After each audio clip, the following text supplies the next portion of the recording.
तो कल हमने थ्योरम नंबर 1.12 करी थी।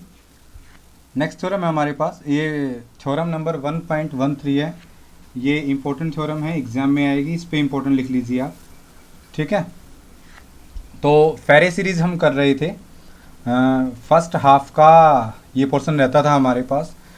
अगर क्वेश्चन की बात करी जाए तो जितना हमने कल किया था उसमें से कंप्लीट एक क्वेश्चन एग्जाम से कवर हो जाएगा। जितना आज करेंगे यूनिट फर्स्ट से सेकंड क्वेश्चन अटेम्प्ट कर सकते हो आप। साथ के साथ आप ये चीज़ें नोट करते चले, बाद में मुझसे मत पूछेगा कि सर एक क्वेश्चन कहाँ कंप्लीट होगा, दूसरा कहाँ से, मतलब ठीक है, क्लियर। तो मैं उसी के अकॉर्डिंग आपको पढ़ा रहा हूँ कि किसके अकॉर्डिंग आपको एक क्वेश्चन कंप्लीट हो जाएगा। तो 8 क्वेश्चन आएंगे आपके एग्जाम में। तो डेली बेसिस पे जितना लेक्चर में जितना करवा दिया जाए, जितना आपको बता दिया जाएगा, उसके अकॉर्डिंग ही क्वेश्चन कंप्लीट होगा। ठीक है,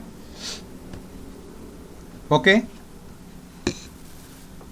सो the next theorem is let h by k and s dash by k dash be successive members of fn. fn is a Fourier series, n is a natural number. तो कल भी मैंने बताया था कि h बाई के, H के क्या है, एस डैश के डैश क्या है, फेरे सीरीज कैसे बनती है। कल वाला लेक्चर मैंने आपको, कल वाले लेक्चर में मैंने बता दिया था। ठीक है, जिन बच्चों ने कल क्लास नहीं लगाई थी उनके पास मैं कल वाली रिकॉर्डिंग भेज दूंगा, वो देख लेना आप। ठीक है, कितने बच्चे हैं जिन्होंने कल क्लास नहीं लगाई थी? है कोई आज क्लास में ऐसा?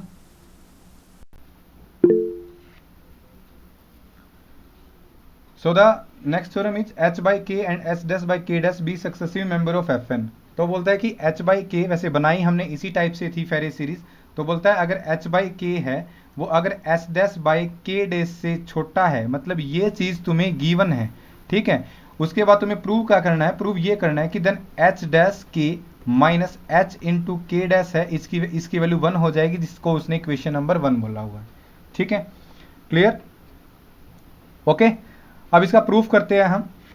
प्रूफ में देखो सबसे पहले क्या क्या बोला उसने, अगर h बाई के एच डैश बाई के डैश से छोटा है, इसका मतलब उस नेचुरल नंबर के लिए h बाई के उस फेरे सीरीज का लास्ट फ्रैक्शन नहीं है। ठीक है, इसलिए उसने लिखा है कि h by K is not the last fraction of F N. Okay, अब लास्ट फ्रैक्शन नहीं है, और जो फेरे सीरीज में जो फ्रैक्शंस होते हैं वो 0 और 1 के बीच में लाई करते हैं। तो कल हमने ये भी कंक्लूजन निकाला था कि जो h है वो k से लेस होगा, सिमिलरली s डैश है वो k डैश से लेस होगा। ये चीज अंडरस्टूड है क्योंकि हम फेरे सीरीज पढ़ रहे हैं। तो वही बात उसने लिखी है और उसमें उसको इक्वेशन नंबर 2 बोल दिया कि h बाई के है वो 0 से 1 के बीच में लाई करेगा। और क्योंकि फेरे सीरीज हमने बनाई इस टाइप से है कि h बाई के फ्रैक्शन में जो h और k का जो जीसीडी है वो 1 होगा। जो एक ओपन ब्रैकेट होती है, ये जीसीडी की रिप्रेजेंटेशन है नंबर थ्योरी में जो हम ग्रेजुएशन में पढ़ते थे। उसके बाद एक रिजल्ट होता है जो लोअर क्लास में पढ़ते थे कि अगर दो नंबर का जीसीडी 1 है तो देयर एग्जिस्ट टू इंटीजर, वो पॉजिटिव नेगेटिव भी हो सकते हैं। तो हम ऐसे लिखते थे, देखो ए और बी का जीसीडी अगर डी है तो वैसे रिजल्ट ये होता है कि D is the smallest integer, जो ए एक्स प्लस बी वाई इस फॉर्म में लिखा जाएगा। और एक्स और वाई है वो नेचुरल नंबर होंगे, सॉरी इंटीजर्स होंगे। ये नेगेटिव भी हो सकते हैं, पॉजिटिव भी हो सकते हैं, इस टाइप से जीरो भी हो सकते हैं। तो ये हम लोअर क्लास में पढ़ते हैं, इवन 10th क्लास में इस रिजल्ट को हम पढ़ते हैं। तो वो रिजल्ट यूज करके उसने उसको इक्वेशन नंबर 3 बोल दिया।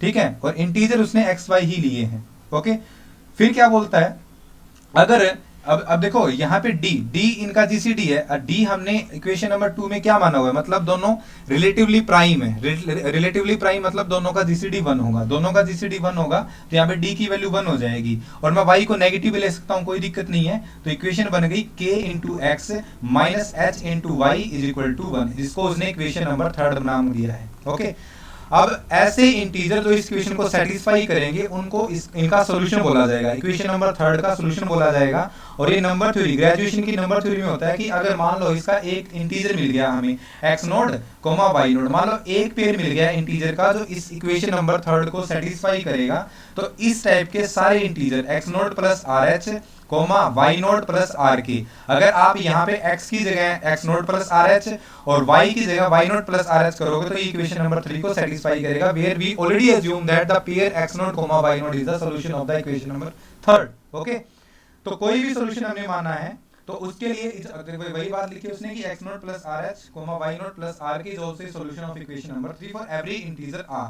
r पे डिपेंड नहीं कर रहा, r तो कैंसिल हो जाएगा इसमें, k इंटू समथिंग करोगे, h इंटू वाई करोगे, तो वो r वाली टर्म वो कैंसिल हो जाएगी, r पे डिपेंड नहीं करेगा। हालांकि हम आगे जब इक्वेशन नंबर 4 बनाएंगे तो r की कुछ पार्टिकुलर वैल्यू लेंगे। Okay, then taking different value of r, the entire real line is divided into intervals. ठीक है, यहाँ पे हम r की वैल्यू लेते चले जाएंगे, अब ये इंटरवल चेंज होते चले जाएंगे, r1 1 ले लिया, फिर 2 ले लिया, फिर 3 ले लिया, -1 ले लिया, -2 ले लिया, -3 ले लिया, तो ये जितने भी इंटरवल बनेंगे ये पूरे के पूरे रियल लाइंस को कवर कर लेंगे, रियल लाइन को कवर कर लेंगे। तो आगे उसने लिखा है, कवर करके भी बताया उसने, देखो यहाँ पे -1 ले ली इसने वैल्यू r की, फिर यहाँ पे -2 ले ली, ऐसे करके पूरे रियल लाइन को कवर कर लेंगे। फिर choose a value of r such that, फिर r की ऐसी वैल्यू चूज करनी है कि जो n माइनस के की वैल्यू है वो y से छोटी रहे, और y की वैल्यू उसने ले ली y नॉट प्लस r की, जो ऊपर ली हुई है उसने, ये y की वैल्यू ले ली, और ये less than equal to n होगी, और 0 से बड़ी होगी तो अंडरस्टूड है, और उसने फिर इक्वेशन नंबर 4 बोल दिया। अभी तक इसके प्रूफ में हमने टोटल 4 इक्वेशन बनाई है, इन 4 इक्वेशन में कोई दिक्कत हो तो बता दो। ओके, अब इन इक्वेशन का यूज करके हम आगे इसका प्रूफ करेंगे। ओके, तो फिर क्या बोला उसने, such that x is equal to x naught plus R H, y is equal to y is the solution of equation number 3। ये ऑलरेडी हम एक्सप्लेन कर चुके हैं। अब इसमें ही हम फेरबदल करके यहाँ पे हम एक कॉन्ट्राडिक्शन ले आएंगे कि ये चीज इससे लेस है, ये चीज इससे लेस है, वहां से इसका प्रूफ हो जाएगा। ओके, तो इक्वेशन नंबर 3 में हमने क्या किया, जहां जहां इक्वेशन नंबर 3 में लेफ्ट साइड और राइट साइड है, दोनों तरफ k से डिवाइड कर दिया, k से डिवाइड करेंगे वहां से x की वैल्यू आ जाएगी, x की वैल्यू ये आ जाएगी, सच दैट जो ये फ्रैक्शन है 1/k is less then k less than 1/y by equation number 4। ठीक है, तो यहाँ से ये इनइक्वालिटी आ जाएगी। फर्दर फिर इक्वेशन नंबर 3 है, यहाँ से हमने ऑलरेडी माना हुआ कि एक्स वाई का जो जीसीडी है वो 1 है, हालांकि ऐसा कुछ होता नहीं है, लेकिन हम यहाँ पे मान के चले कि x और y का जीसीडी कितना है, 1 है। ठीक है, there x is integer x and y such that this, तो अगर जीसीडी 1 है, अगर x और y का जीसीडी 1 है और x को अगर y से डिवाइड करेंगे तो ये जो वैल्यू है 0 और 1 के बीच में लाई करेगी, हम ऑलरेडी एक्सप्लेन कर चुके हैं। तो ये जो नंबर आएगा, फ्रैक्शन आएगा, ये भी फेरे सीरीज से बिलोंग करेगा। सिमिलरली फिर इक्वेशन नंबर 3 है, वहां से उसको पहले k से डिवाइड किया था, अब k बाय y से डिवाइड कर देंगे, k बाय y से डिवाइड करके जो हमने ऊपर फ्रैक्शन कैलकुलेट किया x बाय y, उसकी वैल्यू आ जाएगी h by k plus 1 by k into y which is greater than h by k, क्योंकि h बाय k में हम कुछ चीजें ऐड कर रहे हैं, कुछ चीजें ऐड करेंगे तो ऑफ कोर्स वो h बाय k से तो क्या होगी, बड़ी होगी। ठीक है, क्योंकि k और y दोनों ही पॉजिटिव है, 0 से बड़े लेके चले हैं हम यहाँ पे। तो इन फेरे series x by y occur after h by k, क्योंकि x by y h by k से बड़ा है तो x by y fraction h by k के बाद आएगा, ये हमने यहाँ पे प्रूव कर दिया। फिर हम मान के चले, क्योंकि देखो उसने गिवन था, गिवन क्या था कि h by k है, उसकी value s dash by k dash से छोटी होगी। ठीक है, और हमने ये दिखा दिया कि x by y है, उसकी वैल्यू h by k से बड़ी है। अब आगे हम ये प्रूव करने जा रहे हैं कि जो x by y है ना, वो कुछ नहीं है, वो s dash by k dash के ही इक्वल है, ये हमने प्रूव करना है। अगर ये हमने प्रूव कर दिया तो वहां से हमारा रिजल्ट प्रूव हो जाएगा। ओके, इसके लिए हम कॉन्ट्रेरी मान के चलते हैं कि suppose that it is not true, हम मान के चलते हैं कि x by y है वो s dash by k dash के इक्वल नहीं है। ठीक है, इक्वल नहीं है, then x by y must occur after s dash by k dash. अगर हमने ऐसा मानना है कि x by y s dash by k dash के इक्वल नहीं है और वो फेरे सीरीज में भी है, तो पक्का s dash by k dash से के बाद आएगा। तो उसने लिखा है कि then x by y must occur after s dash by k dash as h by k and s dash by k dash are conjugative. ये हम जितने भी थ्योरम करेंगे ना, इसके बाद वाली थ्योरम या कल भी हमने जो लास्ट थ्योरम करी थी उसमें भी हमने यही अज्यूम किया था कि जो हम ये नंबर्स लेके चले कॉन्जुगेटिव मतलब एक के बाद नेक्स्ट आएगा, उन दोनों के बीच में कोई दूसरा फ्रैक्शन नहीं होगा। तो हम ये चीजें मान के चले थे, so that we must have x by y is must greater than s dash by k dash which is तो हमारे पास ये कुछ ऐसा आ जाएगा, this is greater than h by k dash, this greater than h by k। ठीक है, ये हमने यहाँ पे कॉन्ट्रेरी प्रूव करना है। तो यहां से क्या होगा, x by y, अब देखो यहाँ पे हम ये लेके चलेंगे, देखो हमें ये दिखाना है कि x by y is greater than h by k dash. अगर ये इससे बड़ा है तो इसमें से अगर मैं इसको सब्ट्रैक्ट करूंगा तो वो चीज पॉजिटिव होगी। सिमिलरली इसमें से, इस सेकंड फ्रैक्शन में से अगर मैं थर्ड फ्रैक्शन सब्ट्रैक्ट करूंगा तो जो नंबर आएगा वो पॉजिटिव आएगा। ऐसा ही होता है स्ट्रिक्टली में। तो यहाँ पे उसने क्या लिया, पहले x by y minus s dash by k dash लिया, एलसीएम लेके क्वांटिटी आ गई विच is greater than 1 by k dash by y। Similarly यहाँ पे हम s dash by k dash यानी दिस माइनस दिस करेंगे तो वो भी ग्रेटर देन इक्वल टू आ गई। ठीक है, फिर क्या करेंगे, इक्वेशन 4th को और 5th को ऐड कर देंगे, तो लेफ्ट हैंड साइड में हमारे पास ये बन जाएगा H X by Y minus H by K which is greater than this, और ये कॉन्ट्राडिक्शन आ जाएगा क्योंकि X by Y minus H by K की वैल्यू तो हम ऑलरेडी कैलकुलेट करके आ चुके हैं कि उसकी वैल्यू तो क्या होगी, ये रही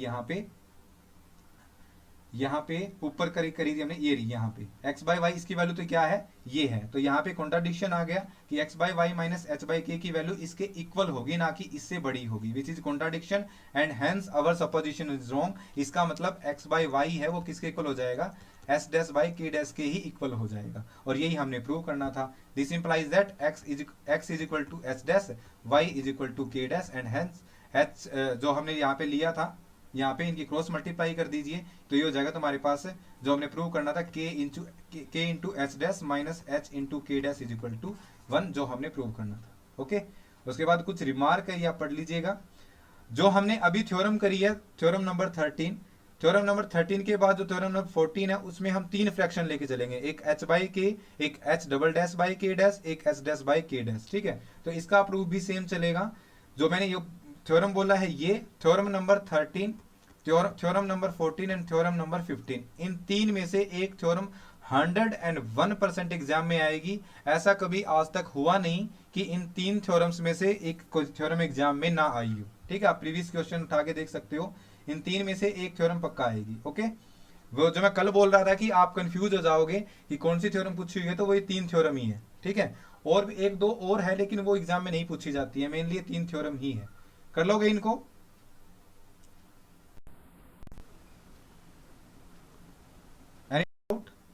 और कुछ भी दिक्कत हो तो आप लेक्चर दोबारा भी देख सकते हो। ठीक है, और ये जो बाकी थ्योरम है ये इतनी इंपॉर्टेंट नहीं है। जैसे थ्योरम नंबर 14 है, ये कभी एग्जाम में नहीं आई हुई है, ये एग्जाम्पल है, ये डेफिनेशन है, ये एग्जाम में कभी आई हुई नहीं है, तो इनको आप स्किप कर सकते हो। ठीक है,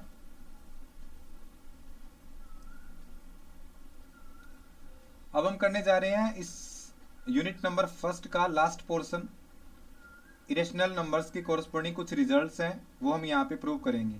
ठीक है, टॉपिक का नाम है approximation of irrational number by rationals. ठीक है, तो देखो सबसे पहले कुछ रिजल्ट है जो हमें पहले भी पता है,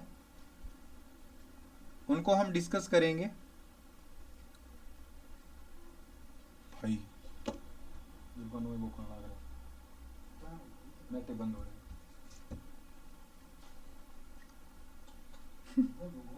हाँ वो तो मैसेज भी आ रहे हैं, मेरे को आ रही है, मैं चेक किया।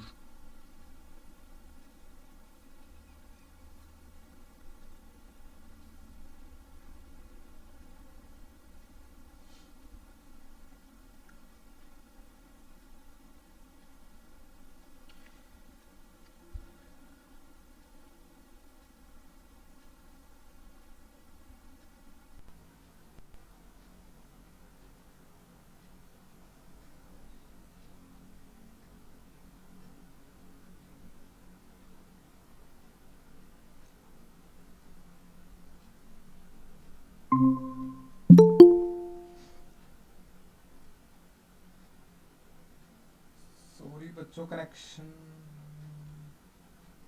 कितनी देर पहले कनेक्शन चला गया था बच्चों?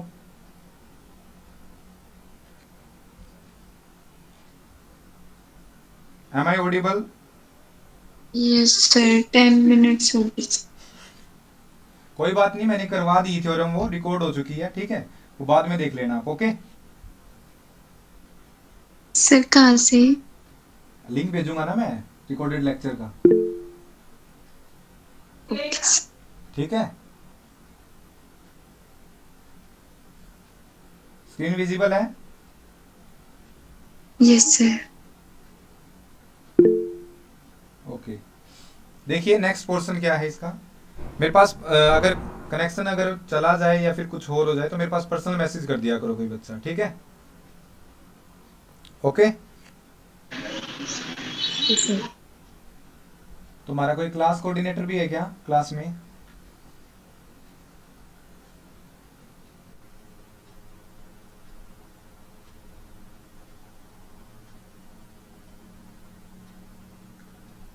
तो देखिए नेक्स्ट पोर्शन क्या है, approximation of irrational numbers by rationals. ये नेक्स्ट टॉपिक है हमारा, विजिबल है स्क्रीन? Yes sir. ओके, तो सबसे पहला है वो है पिजन हॉल प्रिंसिपल। पढ़ा है किसी ने पहले क्या होता है ये तुम्हारे डिस्क्रीट मैथमेटिक्स में भी आएगा। पिजन हॉल प्रिंसिपल क्या होता है? पिजन मतलब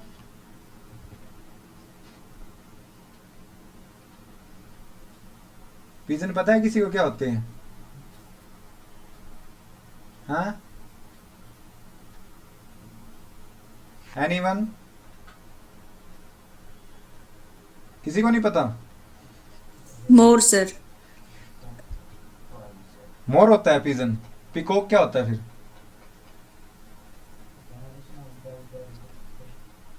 हाँ, कबूतर सर। पिजन। कबूतर। गाना नहीं सुना हरियाणवी? हैं? तो वही है ये, पिजन मतलब कबूतर ना कि मोर। हॉल मतलब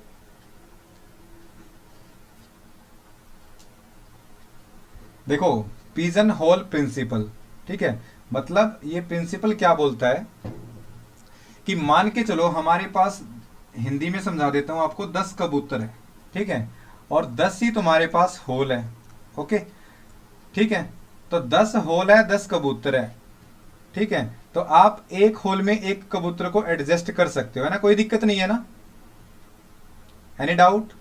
लेकिन अगर इसके बाद सिचुएशन अलग हो जाए, आपके पास जो पिजन है वो तो 11 हो जाए, लेकिन जो होल है वो 10 ही रहे, तो पिजन होल प्रिंसिपल क्या बोलता है कि भैया आप 10 कबूतर को तो 10 होल में बैठा दोगे, जो 11वां कबूतर होगा, 11वां पिजन होगा, उसको आपको किसी इन्हीं 10 होल में एडजस्ट करना पड़ेगा। तो कुल मिला के आप ये बोल सकते हो कि एक होल ऐसा होगा जिसके अंदर 2 पिजन होंगी, ठीक है, तो 11 भी हो सकते हैं, 12 भी हो सकते हैं। तो ये होता है पिजन होल प्रिंसिपल मैथमेटिक्स में।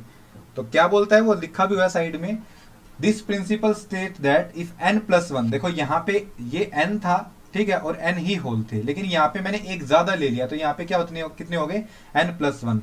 तो पिजन की जगह ऑब्जेक्ट कुछ और भी हो सकते हैं, तो बोलता है कि principle state that if n plus one object are to be divided into n class, class मतलब होल्स, ठीक है, होल्स मतलब एम्पिटी हम मान के चलते हैं, then at least one class will contain at least 2 object, मतलब एक होल ऐसा होगा जिसके अंदर 2 पिजन होंगे। तो this is called pigeon hole principle, जिसका इस रिजल्ट का यूज हम थ्योरम नंबर 1.19 में करेंगे, जो 19 थ्योरम हमारे पास इसमें करेंगे, ठीक है।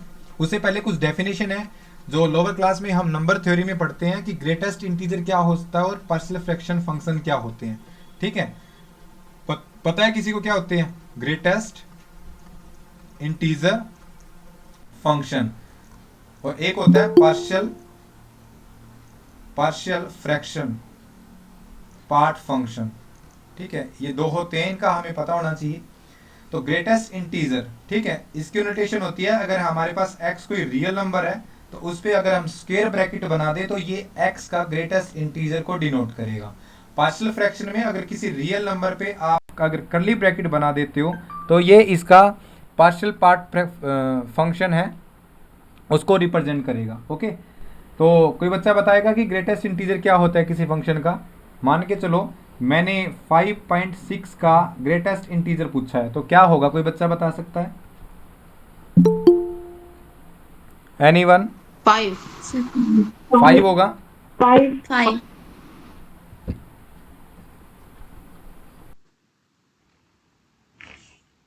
5 होगा, ठीक है, बिल्कुल। अब 0.5 का पूछ लूं तो कितना होगा? 0। 0। तो क्या डेफिनेशन होती है किसी भी नंबर की ग्रेटेस्ट इंटीजर फंक्शन की? किसी रियल नंबर का ग्रेटेस्ट इंटीजर फंक्शन उस रियल नंबर से सबसे छोटा इंटीजर होगा, वो उसका ग्रेटेस्ट इंटीजर फंक्शन होता है, ठीक है। जैसे 5.6 है, 5.6 से लेस सबसे बड़ा ग्रेटेस्ट इंटीजर कौन सा है? बताओ क्या आएगा, 5 आएगा ना। अगर इसी टाइप से अगर मैं ये पूछ लूं -1.5, इसका बताना। -2। -2, तो ये होता है ग्रेटेस्ट इंटीजर किसी भी नंबर का। इसी प्रकार से ग्रेटेस्ट इंटीजर को देखते हुए दूसरा फंक्शन बनाया हमने, वो बनाया partial fraction part function. Partial fraction part मतलब डेफिनेशन दी हुई होती है कि let alpha be a real number, ये डेफिनेशन करके यहाँ पे गिवन है। तो fractional part of alpha, fractional part मतलब अगर किसी रियल नंबर का तुम्हें फ्रैक्शनल पार्ट करना है तो उस रियल नंबर में से उसका ग्रेटेस्ट इंटीजर सब्ट्रैक्ट कर दीजिए, वो उसका फ्रैक्शनल पार्ट आ जाएगा। जैसे अभी मैंने 5.6 का ग्रेटेस्ट इंटीजर पूछा था, इसी प्रकार से अगर मैं फ्रैक्शनल पार्ट पूछ लूं 5.6 का, तो बताओ कितना आएगा। 0.6 आएगा ना। 0.6 कैसे आएगा बताओ। रियल नंबर कितना है 5.6 माइनस इसमें से इसका ग्रेटेस्ट इंटीजर घटाऊंगा 5, तो ये कितना बच जाएगा 0.6। इसी प्रकार से 0.5 का अगर मैं फ्रैक्शनल पार्ट पूछूं तो ये एज इट इज आ जाएगा 0.5। क्यों आएगा, क्योंकि पहले 0.5 और इसका ग्रेटेस्ट इंटीजर कितना है 0 है, तो ये दोबारा कितना आ जाएगा 0.5 ही आ जाएगा। ओके, क्लियर है। तो ये दो डेफिनेशन आ गई उस समझ में। तो हम नेक्स्ट थ्योरम पे चलते हैं, थ्योरम नंबर 1.19। ठीक है, इरेशनल नंबर के बारे में हम बेसिकली पढ़ने जा रहे हैं यहाँ पे। जो थ्योरम नंबर 1.19 है ये भी इंपॉर्टेंट है, इससे जो नेक्स्ट थ्योरम है ठीक है वो भी इसी से मिलती जुलती है। बहुत सारी थ्योरम आएगी, वो खुद करना है यहाँ पे।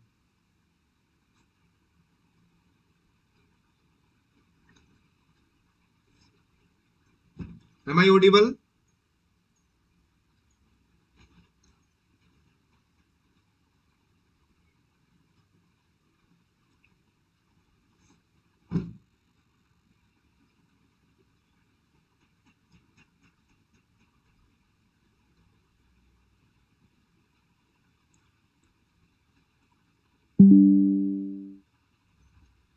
Am I Audible?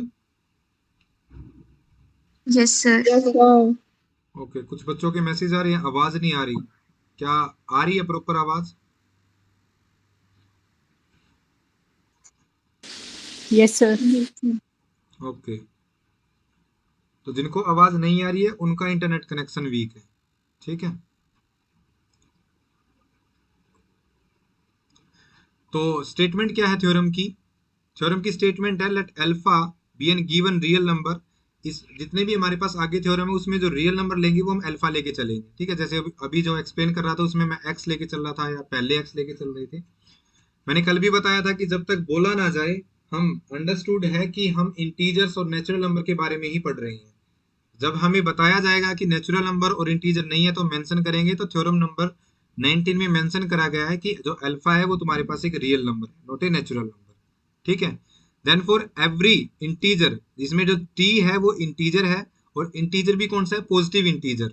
ठीक है, तो लिखा उसने t is greater than 0, then there exist an integer x and y such that, अगर अल्फा एक रियल नंबर है, t कोई भी इंटीजर है, तो x और y दो इंटीजर ऐसे एग्जिस्ट करेंगे सच दैट उस रियल नंबर की मल्टीप्लाई अगर मैं x से करूं उसमें से y सब्ट्रैक्ट करूं तो जो इसका मोड है इसके लिए हमारे पास एक इंटीजर जरूर मिलेगा जिसका जो ये वैल्यू है ये 1/t से क्या रहेगी, लेस रहेगी। लेकिन इस पे ये अजम्पशन हम मान के चले कि जो x है हमारे पास उसकी वैल्यू 0 से बड़ी t के इक्वल या t से लेस होगी। So this is theorem number 1.19। इसको हम प्रूव करेंगे। सिंपल ऊपर जो मैंने अभी डेफिनेशन बताई है उनका यूज करके हम इसको प्रूव कर सकते हैं। कंस्ट्रक्टिव प्रूफ है इसका। तो देखो प्रूफ में जाते हैं हम यहाँ पे। तो जो सबसे पहले हम इंटरवल कंसीडर कर रहे हैं वो इंटरवल कंसीडर कर लिया semi close interval from 0 to 1, ये कर लिया। अब इस इंटरवल को हम सब इंटरवल में, और कितने सब इंटरवल में, टी सब इंटरवल में डिवाइड कर देते हैं। तो जैसे ये तुम्हारे पास यहाँ पे ये है, ये तुम्हारे पास 0 है और ये तुम्हारे पास 1 है। हम इसमें सेमी क्लोज इंटरवल लेके चले हैं, मतलब इस सेमी क्लोज इंटरवल में 0 इंक्लूडेड है और 1 एक्सक्लूडेड है। ठीक है, 1 को इंक्लूड नहीं कर रहे हैं हम। तो पहले हमने क्या किया, 0 से लेके 1/t तक where t is an integer, positive integer, फिर 1/t से लेके 2/t तक इसको ब्रेक कर दिया, फिर 3/t तक एंड अप टू सो जो लास्ट का जो हमारे पास आएगा वो आ जाएगा t-1 से t तक। ठीक है, ऐसे हमने इस 0 से लेके 1 इंटरवल को t सब इंटरवल में, यहाँ 1 फिर 2 फिर 3 एंड अप टू सो यहाँ पे t सब इंटरवल में ब्रेक कर दिया। तो हमारे पास टोटल t सब इंटरवल है। और आगे क्या लिखा है उसने, all these subinterval are mutually disjoint. जैसे कि मैंने यहाँ पे आपको बना के भी दिखाया है, मान लो यहाँ से ये फ्रैक्शन है, यहाँ से लेके यहाँ तक है, फिर नेक्स्ट जो सब इंटरवल है यहाँ से लेके यहाँ तक है, यहाँ से लेके यहाँ तक है, मतलब इन सब इंटरवल में कोई भी एलिमेंट कॉमन नहीं है, तो दो सब इंटरवल या दो इंटरवल को डिसजॉइंट तब बोला जाता है जब उनका इंटरसेक्शन 5 हो। तो इस टाइप के सब इंटरवल हमने ले लिए। ओके, अब हम कुछ रियल नंबर के, इस रियल नंबर से कुछ नंबर्स बना रहे हैं, वो नंबर भी रियल नंबर ही होंगे। तो जो पहला हमने बना दिया वो बना दिया 0 पॉइंट अल्फा, और जो अभी बताया था मैंने, जो ये कर्ली ब्रैकेट है किसको रिप्रेजेंट करती है, फिर 1 पॉइंट अल्फा ये बना दिया, ये ठीक कर लेना, ये कोमा लगा रखा है यहाँ पे, पॉइंट आएगा। ओके, नेक्स्ट इसी टाइप से जो लास्ट का जो रियल नंबर है वो बना लिया मैंने t इंटू अल्फा, इस टाइप से इनका पार्शियल फ्रैक्शन होगा। ओके, तो ये अब देखो 0 से स्टार्ट किया, फिर 1 से स्टार्ट किया, 2 से स्टार्ट किया, अगर मैं इनकी काउंटिंग करूं तो यहाँ पे 0 से स्टार्ट किया 0, फिर 1 है, फिर 2 है, तो कोई बच्चा बता सकता है कि ये टोटल कितने रियल नंबर है? एनीवन?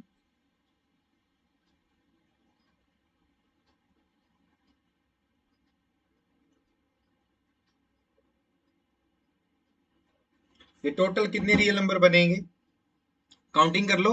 देखो इस 0 को 0.5 इसको छोड़ दो, 1 फिर 2 फिर 3 एंड अप टू सोन t, तो ये 1 से लेके t तक कितने हो गए? t हो गए, और एक ये रहा, तो टोटल कितने हो गए? बोलो, बोलते रहा करो ताकि मुझे भी पता लगे कि क्लास चल रही है, वरना 10 मिनट बाद पता चले कनेक्शन ही वीक है, कनेक्शन वीक है।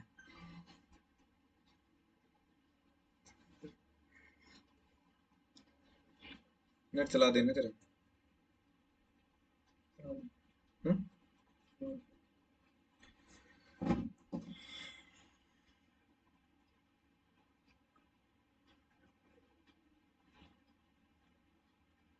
आया तो कोई नहीं।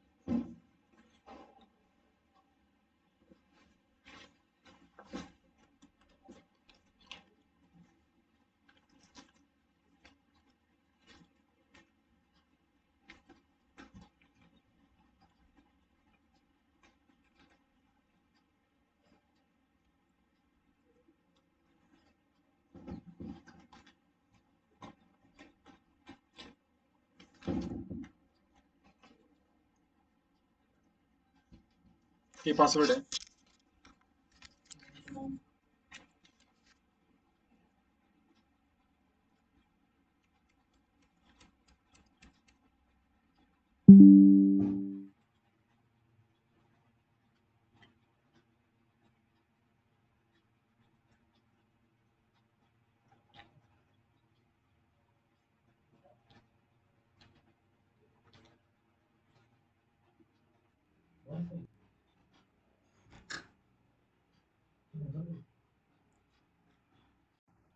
मौसम है खेलने।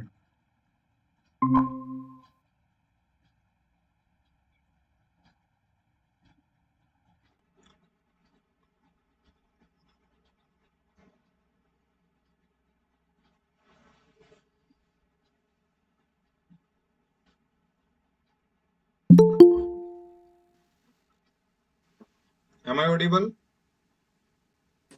Yes, sir.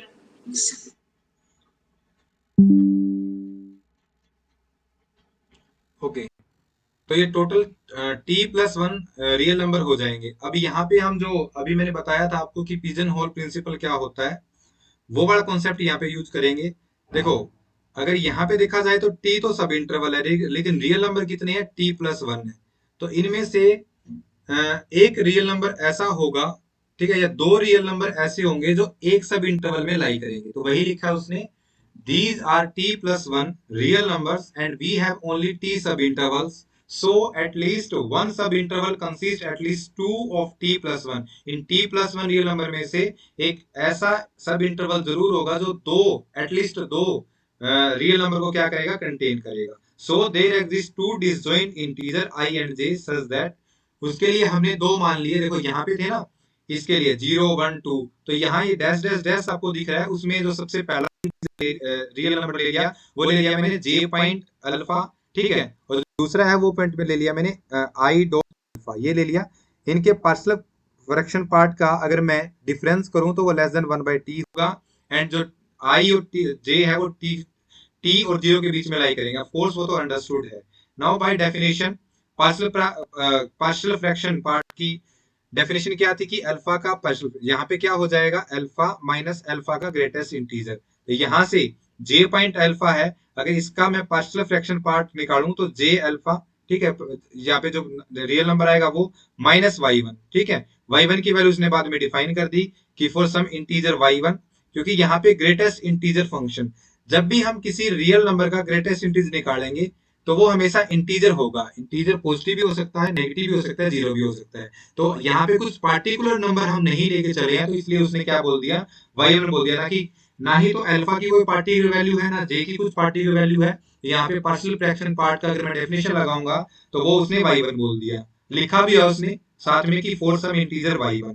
सिमिलरली अगर मैं i इंटू अल्फा, अगर इसका फ्रैक्शनल पार्ट निकालूंगा तो उसने बोल दिया i alpha minus y2 is also an integer.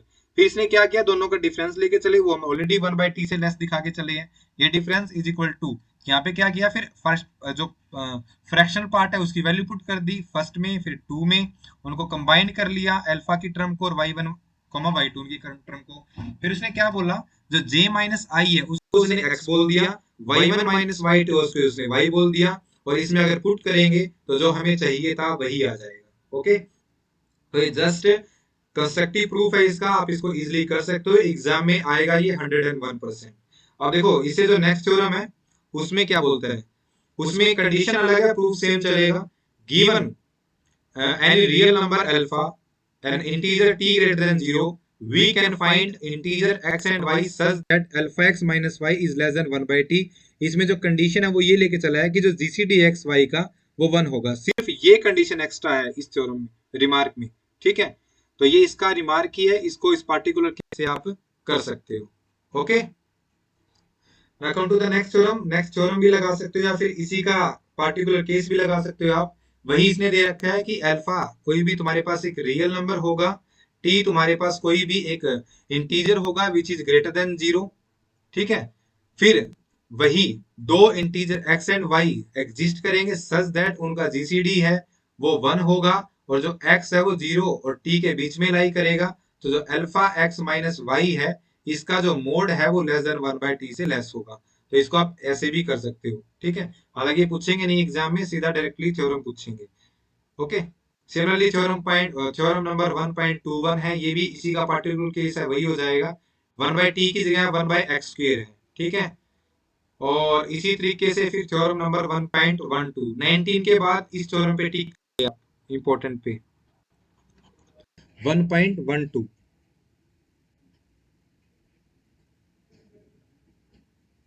ठीक है।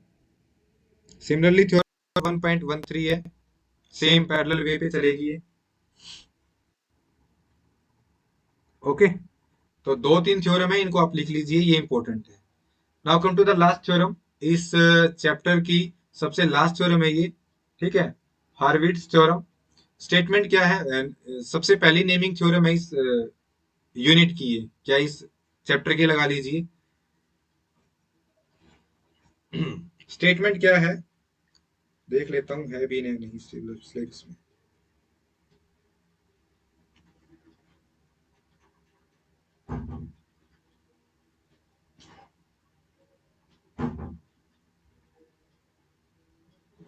नहीं है, तुम्हारे सिलेबस में इंक्लूड नहीं है,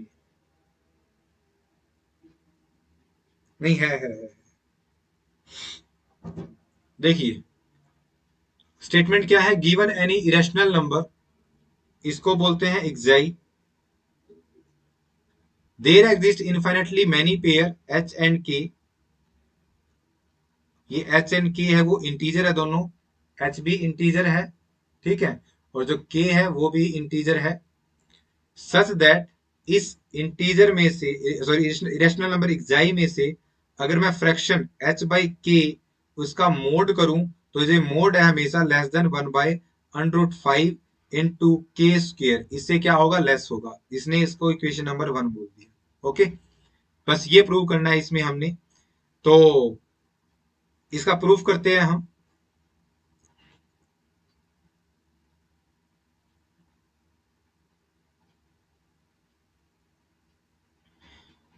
तो सबसे पहले हम ये मान के चले हैं कि किसी इरेशनल नंबर में से अगर मैं h बाई के समथिंग फ्रैक्शन अगर सब्ट्रैक्ट करूंगा तो जो उसका मोड है वो 1/√5 इंटू के स्क्वायर से लेस रहेगा।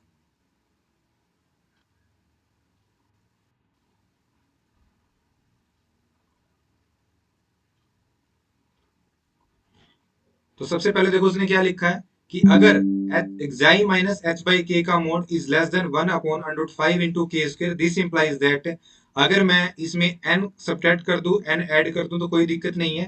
देखो ये था तुम्हारे पास, फिर मैंने क्या किया, इसमें xi प्लस n कर दिया, माइनस h बाई के था, फिर माइनस n इंटू के बाई के, ये तुम्हारे पास क्या कर दिया, इसमें सब्ट्रैक्ट कर दिया। k से k कैंसल, ये n रह जाएगा, फिर n से n कैंसल, तो कुल मिला के xi माइनस h क्या रह जाएगा। ठीक है, तो ये मोड कर दिया। फिर नेक्स्ट क्या किया, नेक्स्ट हो जाएगा ये xi प्लस n है, इस ब्रैकेट को कंप्लीट कर दिया, इसमें से माइनस कॉमन ले लिया और एलसीएम ले लिया k, तो ये हो जाएगा तुम्हारे पास nk प्लस h मोड। तो ये वाली टर्म ऐसे लिखी है यहाँ पे, ठीक है, ये ऐसे लिखी हुई है। ओके, मैनिपुलेशन कर दी। तो आप चाहे ये लिख लीजिए, अगर आपको n की टर्म इंक्लूड करनी है तो आप इसको ऐसे लिख सकते हो। Okay, so without loss of generality we assume that, क्योंकि हमें xi कोई पार्टिकुलर इरेशनल नहीं दे रखा है, तो हम मान के चले हैं कि जो इरेशनल नंबर लेके चल रहे हैं xi, वो हम 0 से लेके 1 के बीच में लेके चल रहे हैं। Further xi is irrational, so xi is not equal to 0 because 0 is not a irrational number. ये अंडरस्टूड है, इसका मतलब xi 0 के इक्वल तो होगा नहीं। सो वी अज्यूम दैट कि xi है वो स्ट्रिक्टली 0 से बड़ा होगा और 1 से छोटा होगा, ये हमने अज्यूम कर लिया। 1 से छोटा होगा ये हम विदाउट लॉस ऑफ जनरलिटी में अज्यूम करके चले गए। फिर हमने कोई भी एक नेचुरल नंबर ले लिया n, कंसीडरिंग फेरे सीरीज ऑफ ऑर्डर n, यहाँ पे हमने फेरे सीरीज बनाया। जो हम पहले लेके चल रहे थे वो h बाई के, s डैश बाई के ऐसे लेके चल रहे थे, लेकिन इस थ्योरम में जो हम लेके चलेंगे वो a by B, c by D, इस टाइप के हम फ्रैक्शन लेके चलेंगे। और फ्रैक्शन वही कल भी मैंने बताया था कि फेरे सीरीज की जितनी भी थ्योरम आएगी उनमें जितने भी फ्रैक्शन जो हम यूज करेंगे वो कंजुगेटिव ही यूज करेंगे। तो क्योंकि यहाँ पे हमने देखा जो फेरे सीरीज होते हैं उसमें जो फ्रैक्शन आते हैं वो मोस्टली इरेशनल टाइप के होते हैं, और ये भी पता है कि हमारे पास अगर दो रियल नंबर है तो दो रियल नंबर के बीच में इनफाइनाइटली रैशनल भी होते हैं और इनफाइनाइटली रैशनल भी होते हैं। तो xi अगर, और फेरे सीरीज में जितने भी फ्रैक्शन होते हैं वो बाय डेफिनेशन ऑफ फेरे सीरीज 0 और 1 के बीच में लाई करते हैं, और xi जो इरेशनल नंबर जो हमने एज्यूम करा हुआ है वो भी हमने 0 से लेके 1 के बीच में एज्यूम कर लिया।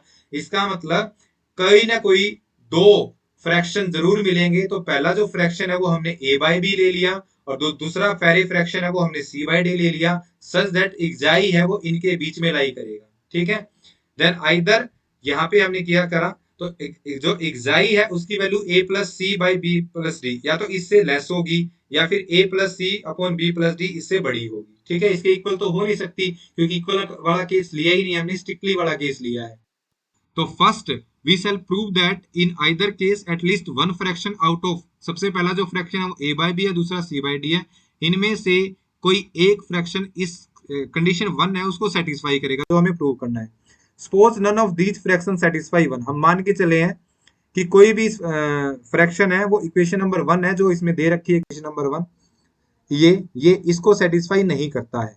तो यहाँ पे एक लेमा है, उससे पहले लेमा मतलब इस रिजल्ट को हम यूज करेंगे कि if x and y be two positive integer then the following two inequalities hold. जो पहली इनइक्वालिटीज है उसको इक्वेशन नंबर 2 बोला है, दूसरी को इसने इक्वेशन नंबर 3 बोला है, कैन नॉट होल्ड साइमल्टेनियसली। ये लेमा है, विदाउट प्रूफ तो करेंगे हम इसका। अगर ये क्वेश्चन एग्जाम में अगर 16 मार्क्स में पूछ ले तो इस लेमे का प्रूफ करेंगे हम, अगर 8 मार्क्स में पूछ ले तो इस लेमे को प्रूफ करने की जरूरत नहीं है। ठीक है,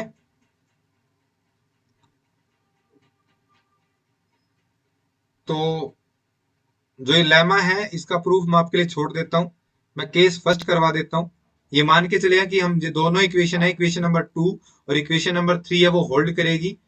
ठीक है, तो जो सबसे पहला केस है बोलता है, सबसे पहला केस में बोलता है कि xi है उसकी वैल्यू, देखो दो केस थे, xi की वैल्यू या तो a plus C upon B plus D इससे लेस होगी, या फिर xi की value a plus C upon B plus D से ग्रेटर होगी। तो सबसे पहले इसको मैं केस 1 बोल के चला हूं और इसको मैं केस नंबर 2 बोल के चला हूं। तो यहाँ पे केस नंबर 1 में क्या है कि xi is less than a plus C upon B plus D, then we get, अगर ऐसा है तो ये तुम्हारे पास इनइक्वालिटी थी, इस इनइक्वालिटी में जहां पे h बाई के था वहां पे हमने a बाई बी यूज कर लिया, this is greater than 1 upon this lemma का यूज करके, फिर यहाँ पे मैनिपुलेशन करके जो a बाई बी है उसकी value less than xi, this implies that अगर ये इससे छोटा है तो xi माइनस ए बी, यहाँ पे इसका यूज करके this is greater than 1 upon under 5 into B square, उसने इक्वेशन नंबर 6 बोल दिया। सिमिलरली इसका यूज करके सेम एज उसका इक्वेशन नंबर 7 बोल दिया। फिर सिमिलरली a बाई बी का यूज करके c बाई डी करके उसने इक्वेशन नंबर 8 बोल दिया। फिर क्या किया, हम दो बार करेंगे, एक बार तो 6 को और 8 को ऐड करेंगे, एक बार 6 और 7 को ऐड करेंगे, ठीक है। और वहां से हमारे पास ये आ जाएगा 1 upon X into Y is greater than this.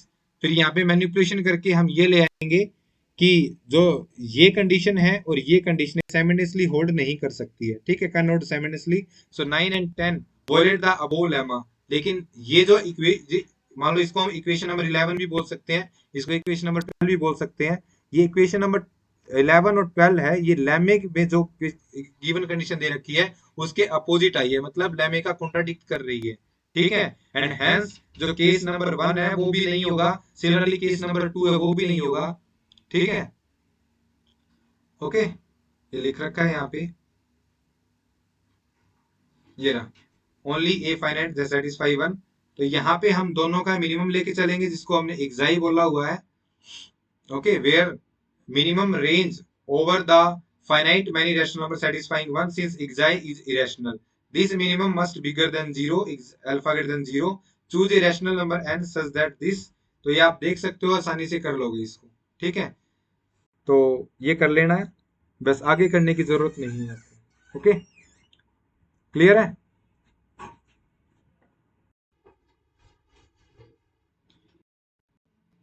तो ये लास्ट थ्योरम थी इस चैप्टर की, उसके बाद हम नेक्स्ट लेक्चर में स्टार्ट करेंगे यूनिट नंबर 2, ठीक है।